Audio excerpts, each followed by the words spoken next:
From the beautiful campus of Casper College, it's the T-Birds Coaches Show, bringing you game breakdowns, expert analysis, and exclusive interviews. Here's your host, Tom Myler. Hello, T-Bird fans, and welcome to another, you guessed it, fantastic Casper College Coaches Show. Joining us once again, Coach Ben MacArthur. What you got? I have to have my energy match Tom's. That's true. And so I'm trying to get there. Let's go. I'm feeling some bellicose attitude here. Don't be coming at me with that. No, I'm good. All right, well, match my good attitude. We had a great year. We're not done yet. That's absolutely not. And we won't really talk about most of the playoffs. We know you have a bye week. That's great. Let's talk about this past weekend. So you go 1-1, so not necessarily the ideal way to end the season. Obviously, you never want to end the season on a loss, right? and we were up 2-0 and lost 3-2. And so, multiple factors going on. The wind was blowing. No excuses. And I tell my guys, we don't make excuses. We lost. Let's get better. But it was less than ideal conditions. The wind's whipping. We played the day before. Otero didn't. We ran out of steam a little bit maybe. But we scored two good goals at the beginning of the game against Otero. And then Otero's a good team, right? They're well coached. They got a bunch of really good players. They're organized. And so, every time we play Otero, it's a battle, right? And so, we played them in the postseason every year I've been at Casper, I think, or close to it. And so, Otero's good. But Friday, let's talk about Friday. Friday, we had to go beat Trinidad. Yep. And Trinidad beat Otero the weekend before. Trinidad's a tough place to play. It's a tough field to play on. The grass is maybe a little bit long. It's a smidge bumpy in places. And it's a tough place to play. So I prepped my guys all last week leading up to the Trinidad game. Hey, we got to play. We can play direct. We can, play the ball in behind, be aggressive. And I think we scored 2 goals. Justin scored 2 goals early in the game, and we thought that was off and rolling. And then they scored to make it 2-1, and then we just kind of grounded out. And then late in the game, when they pushed numbers forward to try to get back into the game, Kosai scores 2 in 5 minutes, and then he hit the post on another one. And so he almost scored 3 in the last 5 minutes of the game. Kosai did. And so it's great to have Kosai, a guy like that, come off the bench, give us some production, score 2 goals, end up winning that game 4-1. It was a grind, right? And so my back line, had to play 90 minutes, and that's tough. And then we turn around to play Otero the next day, and it's another grind, right? Another tough game.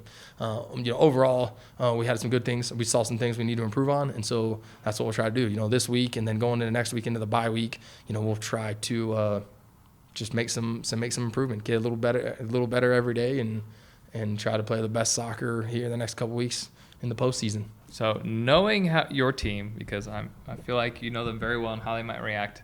What's their mentality now? They lost the last season. They lost Otero. They had the chance to just secure that number 1 seed. Now you drop to number 2. You still get a bye. How do you feel like they're going to react to this? I think they understand that it's college soccer is a man's game, right? All these guys are grown young men, and they're all strong, fast, physical. They also understand that on any given day, we can beat anybody.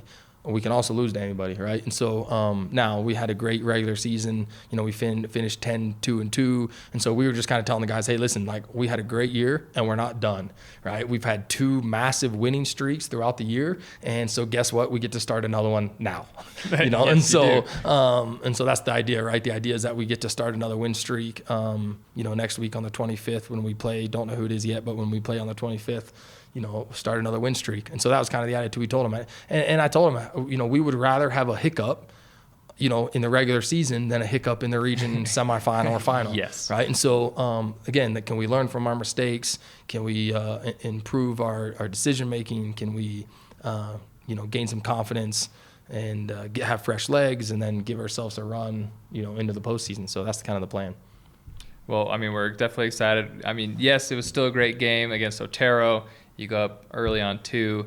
That wind was just absolutely crazy. I felt like it made it possessing the ball a little bit harder, because then it made with that turf, it just already kind of bounces. And the team going into the wind always is going to be under pressure, right? And so when you're going into the wind, they're going to press you, and then vice versa. When the other team's going into the wind, you're going to press them, and so it makes half the game ugly.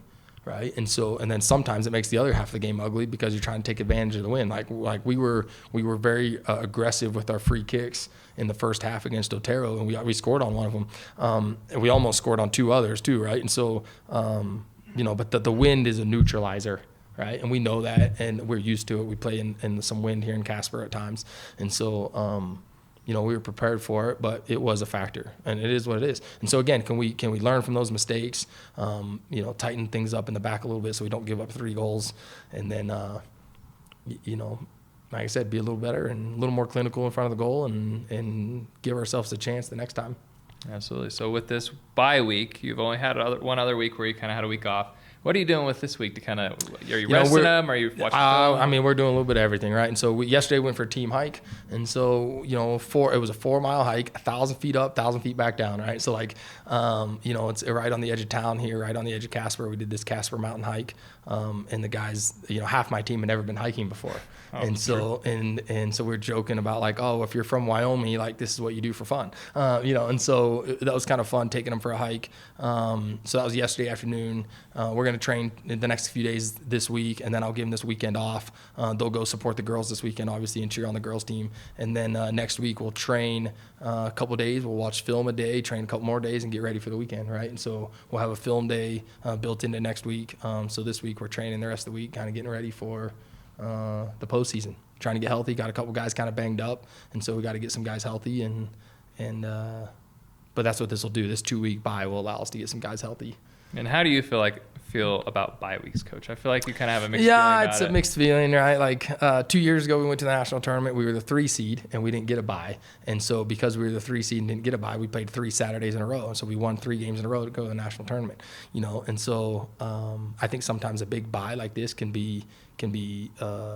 add some rust to your team, but like hopefully we won't allow that to happen. We'll train hard, have some proper training sessions, get after these boys, make it lots of energetic type training sessions, and while we allow a few guys to get healed up, and then that gives us the balance, right? Get some guys healed up, have some aggressive training sessions, let these guys make sure rust doesn't form. Give ourselves a chance. And then when it's time to play, they're ready to play because they're like, oh my gosh, it's been, 12 days, 14 days since we've had a game, 14 days since we've had a game, let's go. Yeah. And so they'll be ready to go. So, overall, like, again, 10-2-2 on the regular season. We had a great year. Roy scores, 10 goals, and Justin's on fire with a bunch of goals and assists. Checo and Hetty, that group of front 4 for us that has started most of the year for us. The first 2 games of the year we tied, right? And then we got on a big win streak, lose to Indian Hills, go on another big win streak, lose to Otero, right? So like overall, like we had an unbelievable regular season, and those guys in the front 4 were dangerous all year, scoring a ton of goals. I don't believe we ever got shut out. No, you haven't. No, we never got shut out. And so that means we're scoring goals in every game, and that's obviously a good thing, right? You scoring 2 or 3 goals a game, you give yourself a chance to win. Our back line had, I think, 4 shutouts on the year. We would have liked that to be, 6 or 7 shutouts, but we had 4 shutouts on the year. And so, the back lines played great at times too. And so, again, we need to just still searching for that kind of really nice full game. All right, we've had 4 shutouts, but it'd be nice to put together a 90-minute game, here in the postseason, rolling into the next couple weeks. Absolutely, and we're absolutely looking forward to it. We're excited to hear about who you'll play next week, but take your time, get kids healed up. We want to see Casper College 100%. Yep, that's the goal. Making it fun. These boys are making it fun, right? So they're a good group of guys. I really enjoyed coaching them. Right, they're fun. They're fun to be around, fun to work with, and they know that they can beat anybody. So. I'm a little biased, but I agree. I think they can beat anybody as well. They can beat anybody. So it's been fun, and we're not done. Yep, and we're anxiously awaiting. But fans, until then, see you next time.